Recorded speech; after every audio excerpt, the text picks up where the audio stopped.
Vous avez complété une série d'aventures dangereuses qui vous ont permis de progresser et d'être enfin prêt. Le jeu vous fait finalement confiance pour affronter son défi final.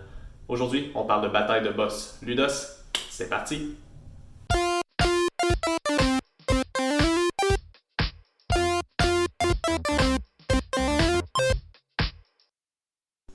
Une bataille de boss, c'est quoi en ludification? Concrètement, ça sert à rendre ludique une fiche d'exercice formative ou encore une évaluation sommative de fin d'étape ou de fin de module.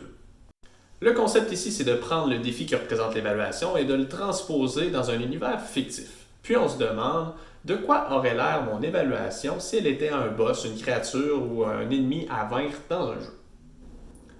L'objectif de la bataille de boss, c'est tout simplement de rendre concrète la maîtrise des apprentissages ciblés pour les élèves.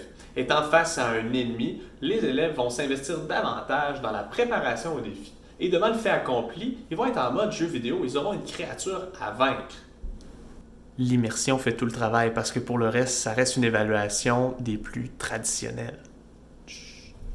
Maintenant, comment vous pouvez faire pour créer une bonne bataille de boss? Je vous dirais que ça se fait à peu près en 3 étapes. La première, ça va être la mise en situation. Ça prend une mise en situation qui justifie l'existence de ce défi-là.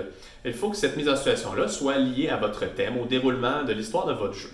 Pensez simple ici. Est-ce que vos élèves entrent dans une pièce sombre dans laquelle se trouve un trésor qui est caché par une créature mythique? Est-ce que c'est un ennemi qui revient à la charge avec son armée et là il faut battre tous ces gens-là? Votre créativité ici sera votre meilleur outil.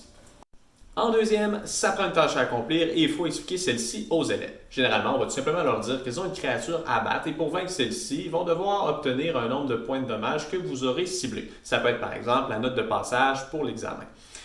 Ensuite, pour obtenir ces points de dommage-là, il faut tout simplement répondre correctement à des questions.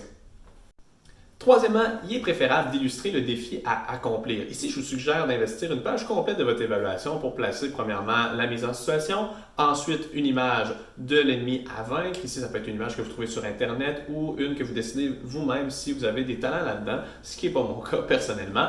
Et finalement, on ajoute le nombre de cœurs nécessaires pour vaincre l'ennemi. Ça va rendre le tout beaucoup plus concret pour vos élèves. Alors voilà, on a touché en surface au concept de bataille de boss en ludification en espérant que ça a été utile. Je vous remercie de votre écoute et j'espère qu'on se retrouvera dans une prochaine quête. D'ici là, au jeu! Bye bye!